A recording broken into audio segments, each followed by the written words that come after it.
Hello, everybody. David Sutphen. Welcome to EDU Live, monthly conversation series where I get a chance to talk to fun and dynamic and wonderful people and leaders about issues of equity, access, and opportunity in higher ed. And I could not be more thrilled today to be joined by my friend, Biddy Martin, who is the president of Amherst. Biddy, thank you for joining me for today's conversation. For those of you who watch the show, you probably see behind me, there's an actual Amherst banner. I don't know if you can see it, but I went and found it in the deep, dark, recesses of my home as proof. It's not really a diploma, but it's real. So I'm just really thrilled today to have a chance to talk to Biddy. For those of you who follow higher ed, you probably know Biddy recently announced that she will be stepping down as the president of Amherst. So I feel even more blessed that she's made the time at this busy moment in her life and career to have this conversation. And for those of you who've watched the show in the past, you know that I like to start these conversations with, where people come from and how their upbringing and early years kind of shape who they are. So with that, Biddy, why don't we dive right in? And I know you grew up in Virginia and loved basketball, but tell us a little bit about your early years and how childhood shaped kind of who you are and your path. That's such a complicated question, but David, first I just want to say how happy I am that you invited me and how honored, looking at the list of people that you're speaking with, to be one of them. So thank you. It's also great to see you. Just that alone is fun. I grew up in what was then rural Virginia, sort of southwest Virginia, at the foot of the Appalachian Mountains, outside of Lynchburg, Virginia, which was becoming and has become, or was, I don't know what to say about it now, but a heavily Jerry Falwell influenced town. So I grew up in the 50s and 60s, and I grew up in a family that would count, I think, as lost causers. That meant that I was heavily influenced by what surrounded me in the family, but also the area. For whatever reason, I was deemed not to fit in well myself. We don't want to go into all of that, but it yielded in me just confusion about the nature of their hatreds and the targets of them. That has had a profound influence on me, of course, personally, but also professionally. At the time, neither of my parents had graduated from a college or university. My older brother and I graduated at the same time, so we were the first college graduates in our immediate family. And we graduated at the same time because he went to college to play football and then got injured, and so took an additional year. What else would I tell you? I was thinking today, my mother used to say she was frustrated from the time I was 2 years old. Really? Yeah, I think it was before that, actually, but long before I was even an idea. But because I would sit in the middle of the floor with a big book open and not notice the chaos that surrounded me in the house. And I don't remember that, obviously, but I know that I was what seemed to them to be something of a bookworm and a nerd from early on, while at the same time, back then, for the standards in women's basketball, quite a good athlete in high school. And I played at William and Mary for several years as well. Sports was everything in that community, mostly football, a little bit basketball, a little bit baseball. And so I grew up feeling sort of out of place in my own family, to be honest. I got a lot of really good qualities, however, from that same family. The value of working hard and the importance of connections, a whole set of other things, both genetic and acquired, that I was really fortunate to have gotten from them. But it has not been an easy path. Yeah. It's interesting because I guess the image of you sitting on the middle of the floor as a 2-year-old with a book and the chaos going around you, that probably prepared you pretty well to be a college president, actually, if you think about it these days, in terms of like what the skill set of the complexity of those jobs. So let's fast forward. You go to William and Mary, you decide to pursue a career in academia, you get a master's degree from Middlebury, you then get a PhD from the University of Wisconsin, become a scholar in German, and then start to, teach, provost at Cornell and then chancellor at the University of Wisconsin. And then one day this small liberal arts college in Massachusetts, which I'm sure you knew of because of your time at Middlebury, comes a calling and says, hey, why don't you give up the, I'm from Wisconsin, the big, college town, huge university system, to come run, this small little liberal arts college and become our first female president of what used to be an all-male college, and our first openly gay president, one of the few in higher ed. So tell me what was it about Amherst and that moment that you felt like this is a place where I want to be, where I could thrive, and that aligns with kind of who I am and what I believe in. Yeah, I'd be glad to talk about that. The first thing I want to say, though, is I did not decide until I don't know when to become an academic. Oh, really? Okay. Yeah, what's interesting is that and this will speak to what's great about Amherst. I had a couple of faculty members at William and Mary who took an interest in me beyond the academic work that we were doing together. And had they not, I don't know that I would have even known that graduate school was a possibility. I'm not sure I decided so much as my life was, for better and for worse, kind of a trajectory about trying to get out of a situation, and then having people help me find what I might be good at doing. Also, obviously ending up doing things that I loved. But I say that only to say there are a lot of young people out there, even now, especially now, perhaps, who will end up where I am, but they have no idea that they have any interest or ability to get there at all. And one of the things that I love about places like Amherst is that these places have made it their mission finally again to provide opportunity for these kinds of young people and to help them figure out who they are, not just to help them graduate and get good jobs.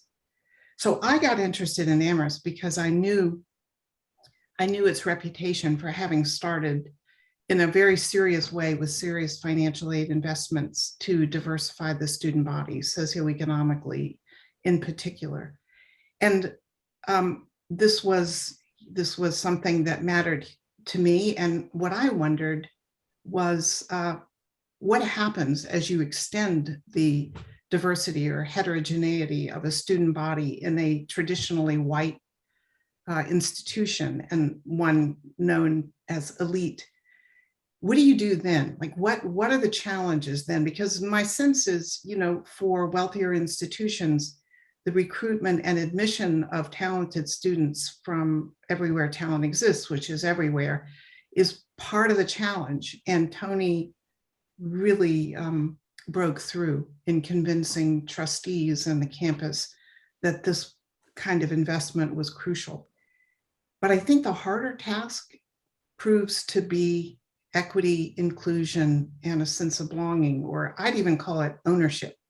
Does every student or every group of students on a campus feel they have sort of equal ownership of what the culture of the place might be for them?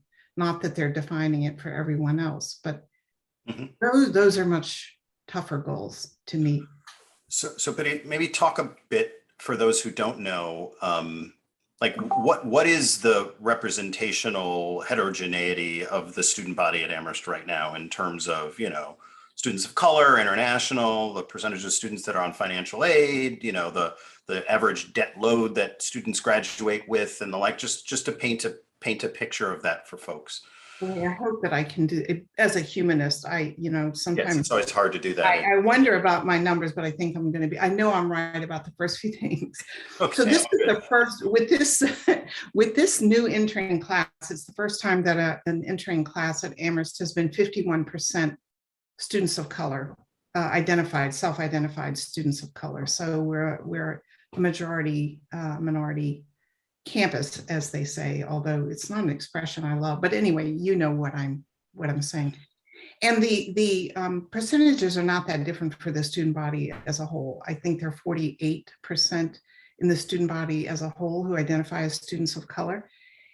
Add to that, as you well know, this fabulous Koenig Scholar program, which brings students from sub-Saharan African countries to Amherst on a full ride, which has taken a lot of work of recruitment and is owed to the generosity of one of our donors in particular.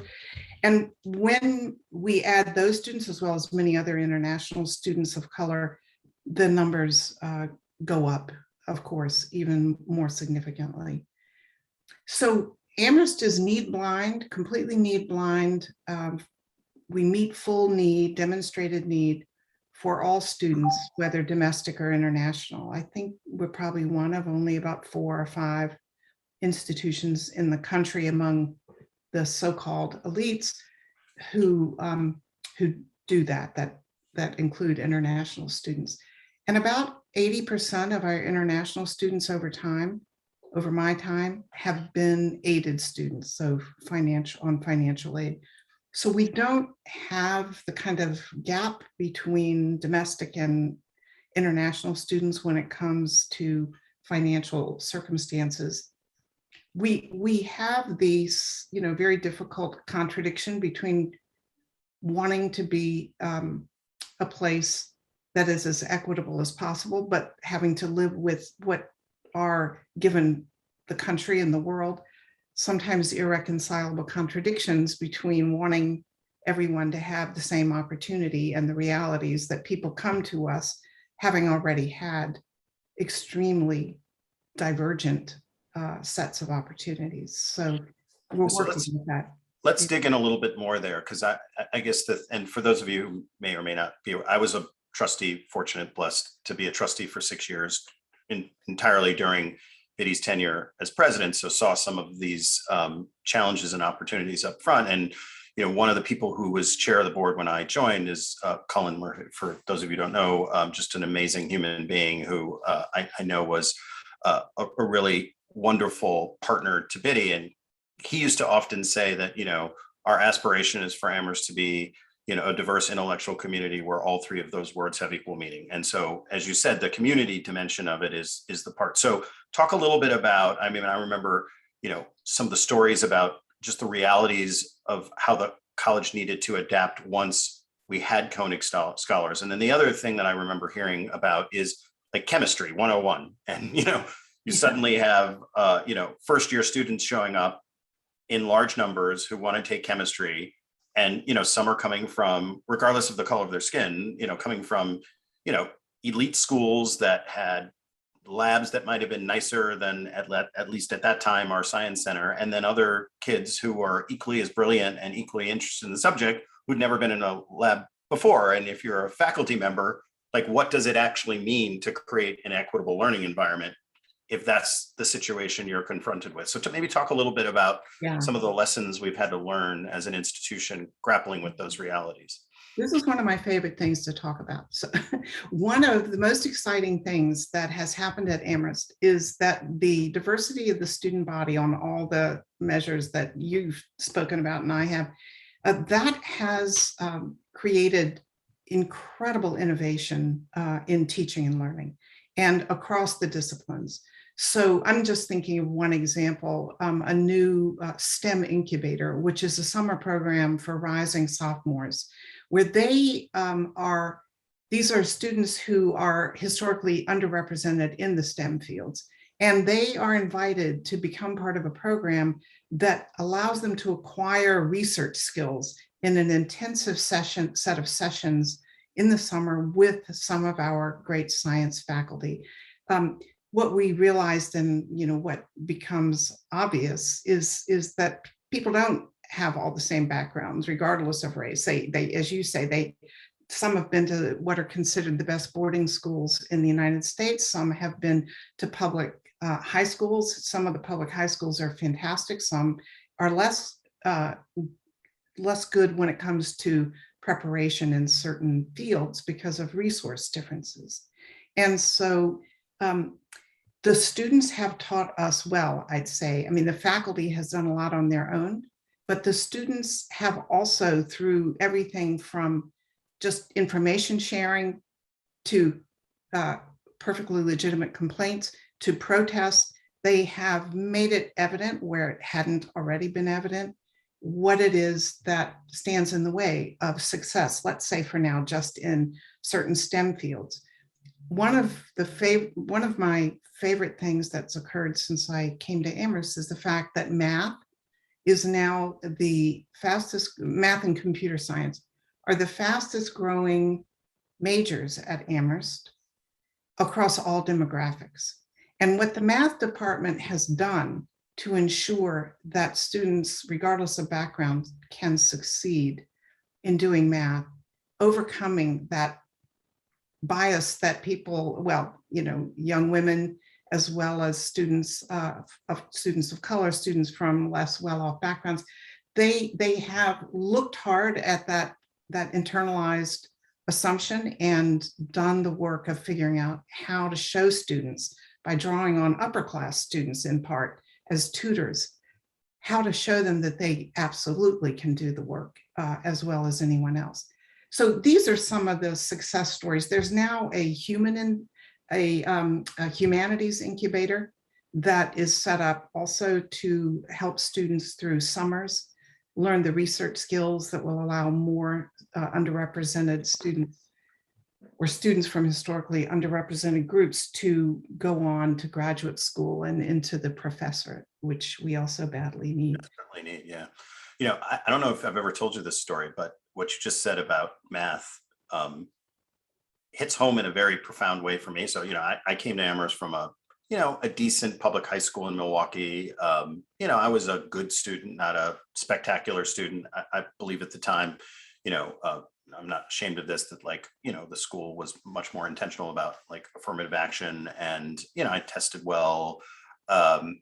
And I remember taking calculus my first year at Amherst because I felt like I needed and after the first quiz, I'll never forget, the professor put the range of grades up on the chalkboard, not people's names, but just the top score was 100 and the lowest score was 70. And I was sitting next to Dan Berman, who was one of my James, floor. And I was like, see that 17 up there? I was like, that's me. And as soon as I got the 17, I dropped the class. Wow. And because I was convinced that I was not capable or good in math, in part because I had been more attracted to the reading, writing, and I like to talk. So and I realize now that it was just probably if the programs that existed now were at Amherst, I might have been a math major, or at least would have. So just on a very personal level, the fact that that more kind of inclusive approach to thinking about how students come to the college is heartening for those of us who did not have that back in the day when we were there. So so let's talk a little bit about because the other thing that's a interesting dynamic tension in the higher ed chattering class debate these days is the value of a liberal arts education versus a non-liberal arts education, particularly as it relates to our students actually being prepared for careers.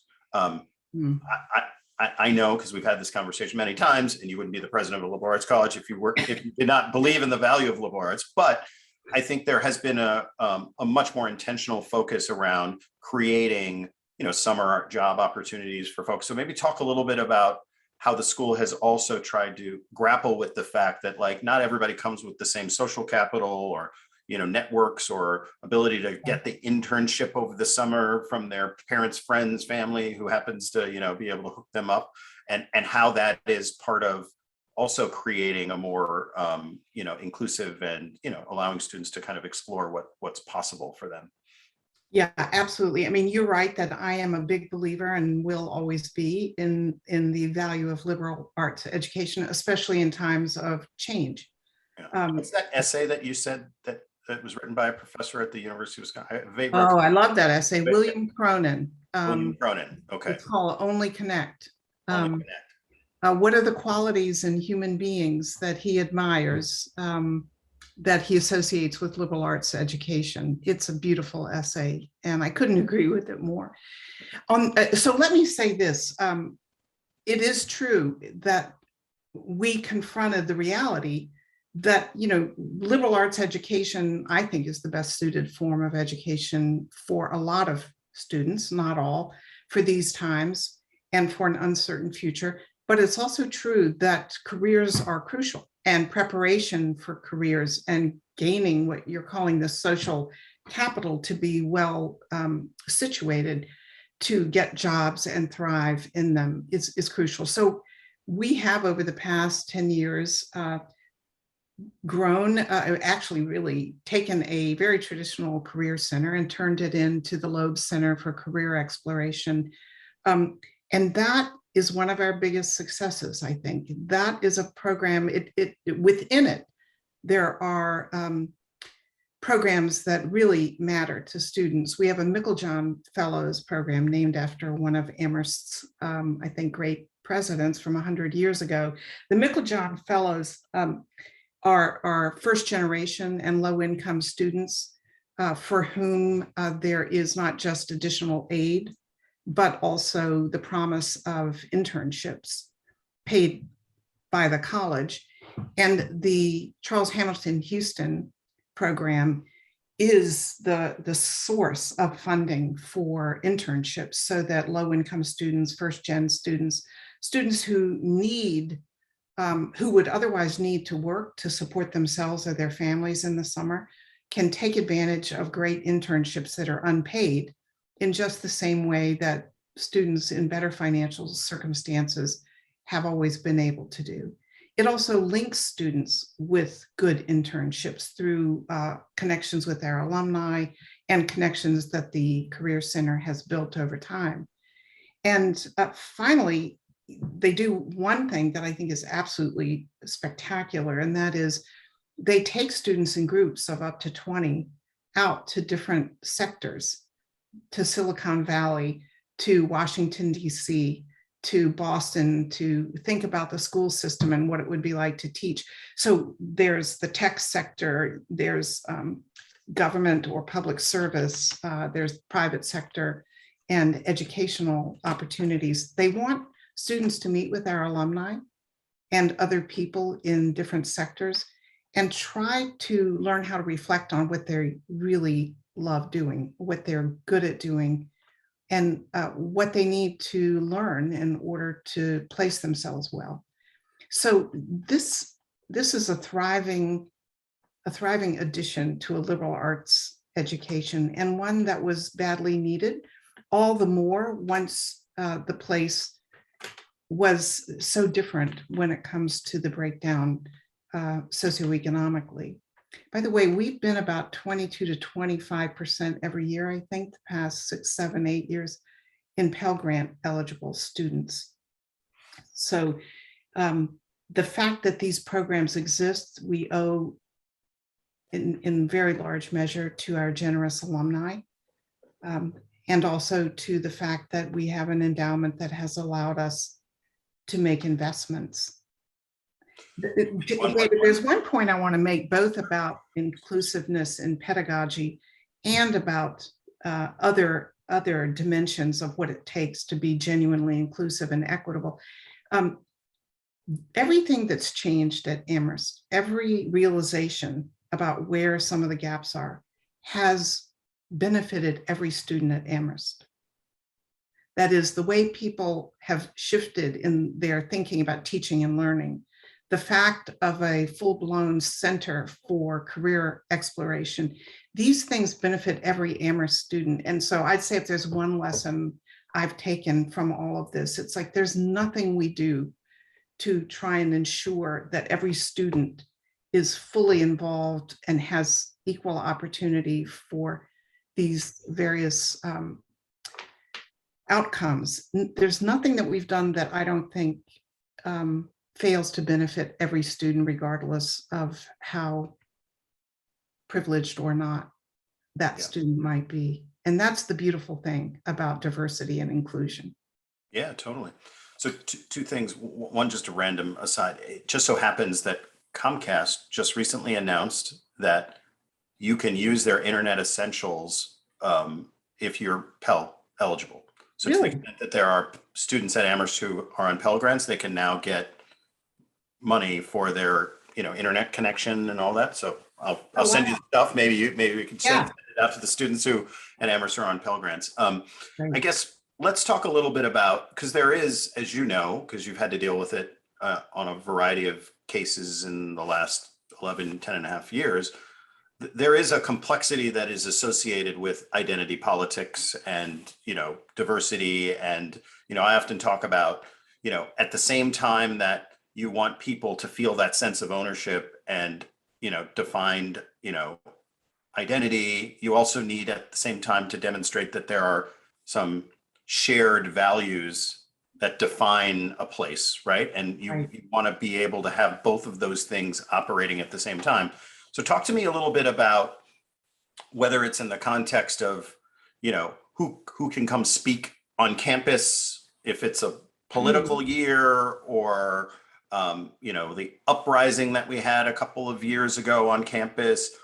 How, as a leader and a president of an institution where you do have such a diverse student body, and even in fact, how do you foster a constructive grappling with those differences in a way that over time does not tear completely at the fabric of the institution, and instead enables people to come through those experiences, even if they don't ultimately agree with one another, but maybe just better prepared to navigate the realities of what it means to live in a multi-ethnic, multicultural society?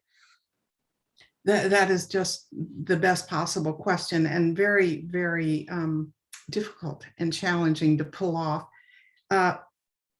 partly because of what we're going through as a country and a world. The divisions are so deep, and to expect that a campus can create a sense of community that isn't affected by the kinds of assumptions and behaviors that we're seeing all around us is unrealistic, but it's really important to try. I agree. There are two things I'd emphasize. First, I think people underestimate the value of community based fun. I think music, dance, festivals, about the seasonal festivals that we started when I got to Amherst. I mean, there are all kinds of seemingly in a very rigorous academic context, they could seem like silly things that are the things over which people bond. Shared enjoyment of simple things, relatively simple things, and then shared appreciation of the talent and the interests of people who are very different. I'll give you an example. When I first came, we had a dance and step group that some of our Black students, and at the time, I think most of the dancers were Black. That's no longer true. They come from a wide range of backgrounds. But they said, one student said to me laughingly, DeSac is part of Shadow Amherst. And I said, what is Shadow Amherst? And then she listed for me a range of things, the gaming groups, the DeSac, there were the gospel choir, various things that were Shadow Amherst. So, one of my goals that I gave myself is these things must become Amherst. To your point about ownership, they need to be part of this. Right? Yeah. Well, it's not that I did anything except for myself, go to every DSAC performance I could go to because they're really fantastic. But last year in the spring for their spring concert, which we were able to do because it was outdoors, we had a stage on the campus, the DSAC spring concert, there were so many hundreds of students from every conceivable background at the DSAC performance that I thought to myself, okay, you know, I like just tracing that arc from the sense that DSAC was Shadow Amherst to DSAC is something that everybody on the campus wants to be sure they can attend and could attend this year because it was outdoors. There were no location constraints. Okay, that's one small example. So there's the appreciation of different forms of talent and cultural interest. And then there's the harder stuff, which is, real differences of opinion about things that matter hugely on a campus, like freedom of speech, like the question of whether it's okay or not okay, whether it's essential or actually undemocratic to cancel speakers for political reasons. And I think these are just things we have to continually work through because there's a lot of judgment involved. I think right now the country is plagued by so much either or binary thinking. And I, because of the way I grew up in part, have never felt like I had the luxury of either or thinking. If I had complete either or thinking, I would not have had any connection with my family once I left, just as a personal example. I think there's far too little effort at understanding points of view other than one's own. And yet there are limits. There are limits. When people ask me where I stand, for example, on the N word, I have a very strong opinion, and it comes right from my upbringing, not my upbringing, but where I grew up. I don't see any reason why any white person should ever need to use that word. You can't convince me of that. And now, does that mean that if I knew of someone who had used the word, I would use my authority to prevent them from coming to speak? Well, no, I don't think so. That wouldn't be a way to use my view. But I guess all I'm saying, David, is that it's really complicated because I think if you've been part of any hated group, so let's just say hated as opposed to just underrepresented, as I was growing up as a gay kid, if you felt that hatred, I can't even use the word queer, which is supposedly now a positive designation, without feeling the pain and the fear that I grew up with. So failing to understand that words matter in ways that are really serious, and refusing to take that into account on the grounds of one's freedom to do whatever harm might be done by such epithets, I just don't get. I can't accept that. It's complicated. So I always say to students, let's think about the issue at hand on its merits. Let's not have a rule that says we can never have X kind of person, or we must always have Y kind of person. But I do think there are limits, and I understand. Oh, and not to go on and on, but these are 18 to 22-year-olds. Identity is crucial to them. They've left home, even if home included being away at boarding schools. They've left their families for the first time. They're figuring out who they are, and they've come to a place that still bears so many signs of having been an historically white and still a quite elite place. And yet we want them suddenly to have a very nuanced, and understanding that the rest of the country seems completely uninterested in having. And then everybody goes after college students. Right. I think actually they're the least culpable in the sense that they are in the midst of figuring out things. Anybody should be trying to like navigate and be messing up a little bit in terms of the Yeah, writing, painting with they bright should, brushes. exactly. But they should be more forgiving of one another. 100%. That I think is really a serious problem. They need to be more forgiving of one another, because if you can't make a mistake in college where your purpose is to learn, then where are you going to What's be the able to point? make a mistake? Right. What's the point? Totally. You know, what you said really resonated with me, you know, because I grew up, you know, my dad's Black, my mom's Jewish. And, you know, I used to go out on the playground and hear people say anti-Semitic stuff and then hear people say racist stuff. And then you come home and to your point, it's like, okay, like I got to be able to reconcile these two things because they like can't be true because they're not true with, and so to your point, you by definition, over time, it can either become debilitating or it becomes like, you know, an ability to sit and listen and hear things and translate and be able to realize that it's very rare that anything is pure black and white. So we got a couple questions from the audience. So let's pivot for the last couple minutes. So I guess the first one I want to, I mean, obviously, you know, you have been at the helm of a college in the middle of, you know, what is now almost a 2-year long pandemic.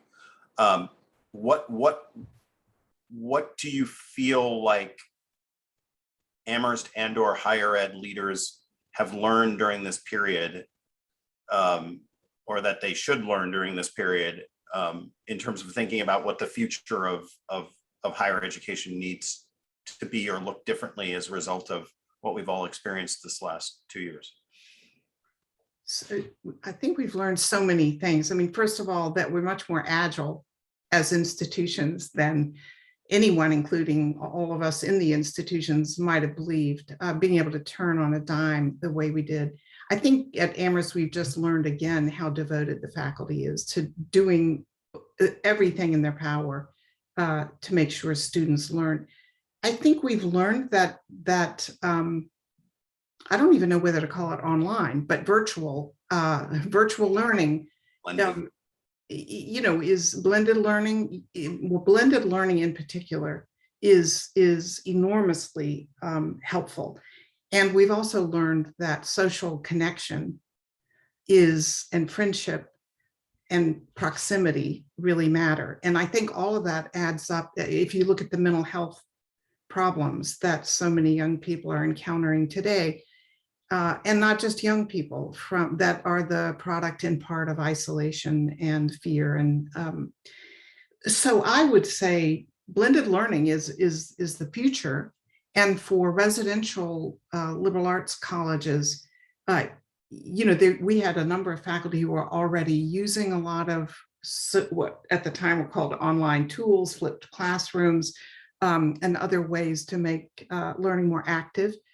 But having then to switch completely to a remote teaching and learning environment, I think has improved people's abilities to use them, made them more aware of what they do to enhance student learning and why it makes sense to blend them, to use your word. So I would say at a place like Amherst, there won't be a shift to fully remote coursework and degrees anytime soon, or maybe ever. And I do think that close colloquy, as people at Amherst call it, between faculty and students is sort of the secret sauce of what makes an Amherst education great. But the ways in which people continue to use blended learning and the value of it, I think is demonstrated, has been demonstrated in a way that won't be undercut. And that's a great thing. I mean, the faculty at Amherst has gone from turning down an invitation to be part of edX when I first came to now having taught for over a year, more or less remotely. So things have changed a lot. So just one reflection on that I think is relevant to the conversation we were having before about, you know, what you said with respect to the changes that happen around diversity and how those benefit everyone. There is a dimension of that with respect to blended, which is that, you know, very rarely do those things, if they're done right and thoughtfully, not end up creating, a richer learning environment that benefits, students who may not even realize, and I actually like the fact that I can do a little bit of this here. And same thing with faculty. That's been one of the, I think, the things that we've found, over the years at 2U. If you get the balance right, it can be pretty compelling. So we've got time for one more question. So I guess, and I'm sure you're going to get asked some version of this question over the next year or so until, you decide to go on a little long vacation, which is well deserved. It's been 10 years. What do you, when you look back, what's been the biggest transformation at Amherst and in higher ed during that time? The biggest transformation. Well, probably the one I think about the most is the ways in which we've extended the diversity at Amherst and worked toward the things you and I have been talking about, true inclusiveness and community. Is that a transformation that's occurred across higher ed? It is occurring, but not nearly quickly enough or significantly enough, and for a range of reasons. Obviously, COVID has sped up the shift to blended learning and innovative ways of thinking about teaching and learning, which is a silver lining, I think, of COVID. What we've transformed the way scientists at Amherst do their work and the way students learn by virtue of having a science center with state-of-the-art facilities and instrumentation. So for a liberal arts college, that's been major. But, I think a lot of the most important things are not the buildings and not the concrete projects, but just the ethos of a place and how that changes very slowly, admittedly, but hopefully, while preserving the kind of intellectual rigor for which Amherst is well known, it's also become a more welcoming and a much more inclusive place with a long way yet to go. So I have one last personal related question, and then I'll close this out. If 10, 15, 20 years from now, somebody decides to create the Biddy Martin, thing at Amherst, like the Nickel-John Fellows, what does your instinct tell you that what would be one of the things that you would think about in that regard? Well, maybe then I'll have enough money to pay for it. Okay. Well, that's pretty easy. My big thing at every institution, one of my major things at every institution has been financial aid. So scholarships and also, as Amherst has never really had a genuine student center, which is remarkable. And when people talk about what we could do to build community, it's crazy to think a building builds community, but you do need spaces in which people can convene, can gather, can enjoy one another. And Amherst can feel like a lonely place in part because there are no large gathering spaces where students can engage jointly in various activities, whether they know each other or not. And that's coming, I hope. It's in the design. All right.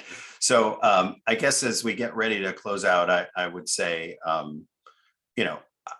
I hope you can all sense, based upon just this last 45 minutes of conversation, why Biddy is someone who I think by all accounts has been just an amazing steward of Amherst. Being a college president is an exceedingly complicated job, I've come to realize, and particularly in this environment. And I think to have someone like Biddy for the last 10 plus years at the helm of Amherst, who has an unbelievably quick mind and intellectual rigor, but is also just at her core a decent, caring human being who is principled in the way that she leads, has been such a blessing for the institution. Mm-hmm. And a real blessing for me to see you up close and personal and in action over those 6 years. And so I know everyone who is at the school, whether they're students or faculty or administrators, are going to enjoy the time that they have with you. And I know you have said that you will probably be back in some way, shape, or form, maybe teaching at the school. So I just want to say thank you on behalf of all the alum, and personally thank you for leaving such a powerful impact on not only the institution, but the people who you touch. So really appreciate that. Thank you so much, David. Thank you for having me. Yeah. And that's a wrap, everybody. Take care.